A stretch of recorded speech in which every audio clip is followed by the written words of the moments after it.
Thank you and good afternoon, everyone.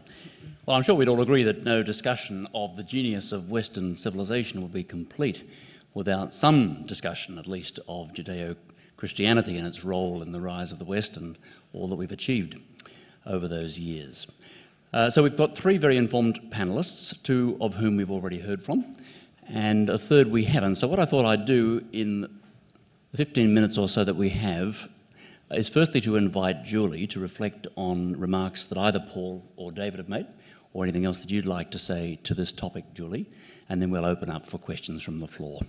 Okay. Julie. Thank you very much, Ian. And if you may indulge me just for a couple of moments, I wanted to make a quick remark about Jake Niles' quite fascinating paper. He emphasised the British marvel of codifying different general abstract rules with respect to sport.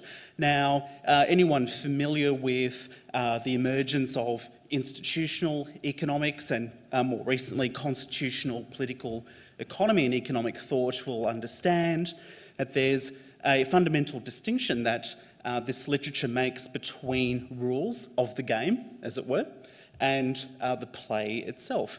And I think this is quite a central, fundamental platform to the way in which we think about the role of government and governance in Western civilization. So deriving from that fundamental distinction, we have such institutions that fall out of that, including constitutional democracy, the answerability of the government executive to the parliament, separation of powers, limits on taxation, including the rubric of no taxation without representation, and also federalism and subsidiarity and so on. Now just moving onward to the issue of the separation of religion and state.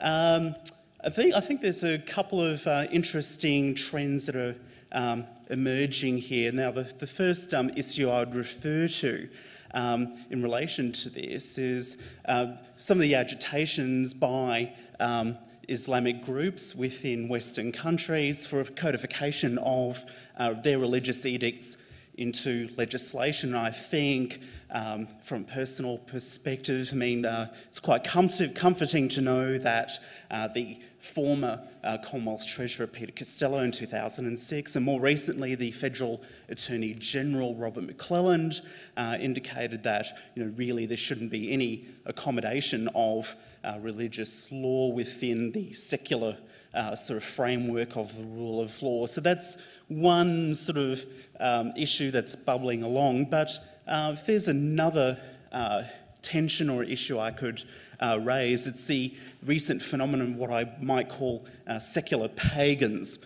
We have people like Tim Flannery, for example, who talk about a Gaia which is going to develop a human-like consciousness. Now, he's mentioned this interesting precept twice in about 12 months. There's also this rule of thumb, this faith, I would dare suggest, where we ought to give the planet the benefit of the doubt in some form or fashion.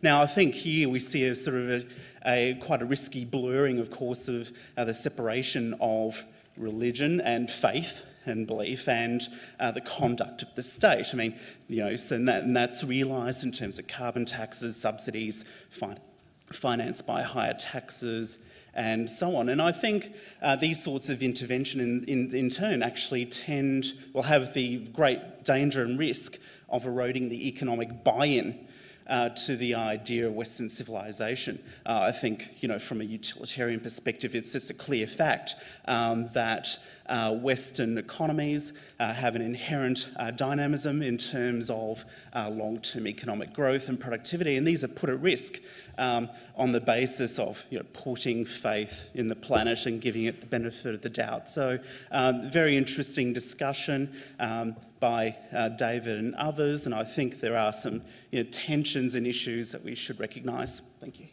Thanks, Julie. Yes, indeed, thank you. Paul or David, would either of you like to reflect on Julie's comments? Yeah, well, perhaps just I just noted one point that Julie made, and that was talking about the whole area of secular law and religious law being kept apart, and that you know, religious law should have no influence, so to speak, on secular law, and I entirely agree with that. I think there's an equal challenge as well, and I'm not really saying this to open up debate nor to offer a position, but just simply to also have us acknowledge that there's the equal challenge of considering the degree to which bodies of secular law should intervene in areas of religious law. And I take, for example, as one who comes from the Jewish community, in certain countries there is the worrying trend of whether, for example, circumcision as a religious rite, and whether the slaughter of animals in Jewish tradition, which I can assure you is totally humane, but of course I'm going to say that, is under threat in certain places. So that's an equal challenge. Two-way street, indeed. Yep. David? Well, I was very moved by Rabbi Cohen's address. And the comment about how reason wobbles around, I think, unless formed by moral formation. That, I think, is my only comment. I don't think the two can be separated. That's a nice picture. Thank you. Some questions from the floor. Okay, we've got the microphones. Let's take this one just there. Thank you very much. Yeah. Hello, my name is Glenn Baker. I'm from the Victorian spokesman of the Australian Tea Party. My question is, one of the themes from today has been the issue of China being a threat to the genius of Western civilization in Australia. And my question is relating to the economics of that, and if China has, for example, lower taxes or less marketplace intervention with less regulation and so on and so forth, and they're able to entice more investment into their economy for that reason. If we were to vilify China and say that China has less social liberal values and so on and that sort of thing, and we're now in a position where we're at threat of having Australian businesses bought out from foreign investment from China, rather than sort of vilify China for that, shouldn't we look at China at what they're doing and the fact that they're not pushing their jobs offshore, they're not pushing their manufacturing offshore? Shouldn't we look at that and sort of say, well, isn't there ways that Australia can improve? And if the expansion in the size and scope of government in Australia is threatening businesses with more regulation and more taxes, and it's becoming increasingly difficult in Australia for businesses to compete with foreign imports, then shouldn't we be looking in our own backyard rather than trying to point the finger elsewhere and find an excuse to blame another country when we need to make improvements in our own economy so that we can help businesses and help jobs? Thank you. I think that's an excellent question, but for an earlier session, if I may say so. I don't think, would either of the panellists want to comment? No, thanks. We could take that up. Good question, but wrong session, my friend. Down here. Gentleman with his hand up just there. Thanks very much. Thank you very much. Earlier today, and also this panel touched on it, were the questions of rights. I'm of a generation that was brought up on the Book of Common Prayer, and Nelson expects that every man shall do his duty. Rights did not exist, I can assure you, in the 30s and 40s. And if you take a duties aspect, they're nasty things. The United Nations doesn't like them. Because duties are hard, awkward things that you have to do for other people, whereas rights are nice, warm, fuzzy things that people have to do for you. And I'd like the panel's comments upon the genius of Western civilization as being severely undermined by this emphasis on rights and the ignoring of duties. An imbalance between rights and duties. You'd like to take that, Julie? Yes, certainly. Look, I'd certainly endorse the sort of line of thinking that you're on about. Look, I think that individual rights is certainly, and the exercise of those is certainly chief and central to the inherent dynamic of Western civilization, economically, socially, and culturally. But having said that, and I think as you're intimating, there needs to be an anchor of the exercise of individual and personal responsibility underpinning that. And, you know, as the archetypal example of the erosion of that, a massive passive welfare state, for example, undermines that inherent two sides of the same coin, individual rights, personal responsibility. Thanks. Comments from either of the others?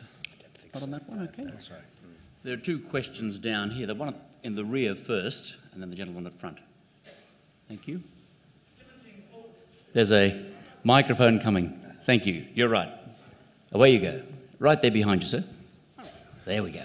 Given the importance of the relationship between beliefs and education, and given that in our Western tradition as it had developed in the last century and a half, there is no united national voice as far as religious and quasi-religious beliefs are concerned. My suggestion is that governments should have no special privilege over non-government organisations as far as the opening and financing of schools are concerned, that Christianity, Islam, any group, with the proviso that no incitement to the law, to breaking the law is taught to any children, that there should be no special privilege for government schools, that Islam and every other group which is able to show that it has a reasonable curriculum should be enabled to compete on equal terms. Thank you very much. Paul? I have no problem with the position. Well, indeed. Any comment about that, though? Do you feel it's been under threat? You raised the issue of school chaplains. Perhaps because I raised it in my talk, and it's an opportunity perhaps to me expand on it. I mean, one of the hot topics at the moment, of course, is the whole question of whether, the status of special religious instruction in government schools. And I have to say, I'm personally and internally very divided on the question, because as someone who's very, very strongly committed to the perpetuation of Jewish survival and Jewish identity, and we have large numbers of Jewish students attending government schools, of course, I see the importance and the value of providing such special instruction, because for many of the students, that's in fact the only form of Jewish education that they would receive, from a week to, weekly, monthly, whatever yearly basis. So it is important. I guess the beef that I have with the way arrangements operate at present is that the way the system works in Victoria is that it's essentially, as far as Christian education is concerned, the assumption is that everyone is in unless you choose to opt out.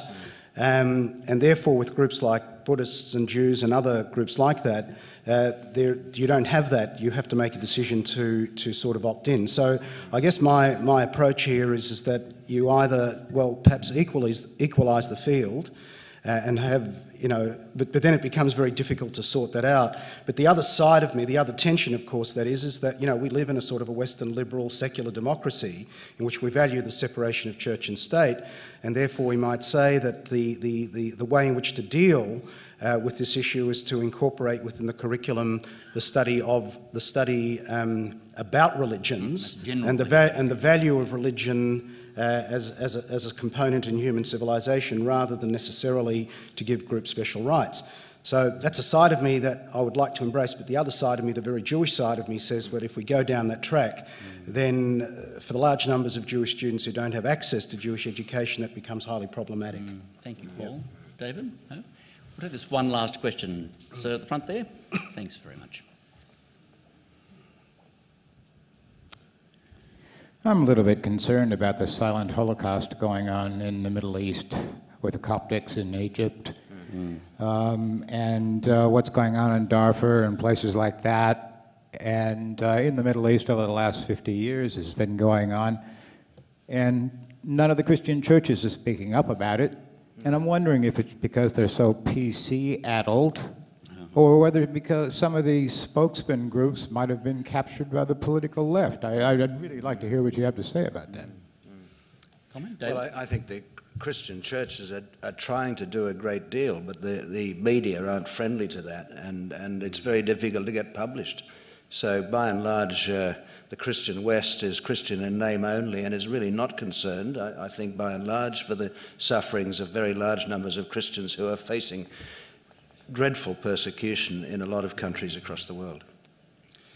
Certainly inside the church to which I belong, there's a substantial group who focus on the persecuted church, as it's known, and the travails of our brothers and sisters in places like Darfur and elsewhere are regularly brought to our attention. Now, that doesn't suggest that we're doing enough by any means, but I wouldn't like you to get the impression that we're not well aware of it.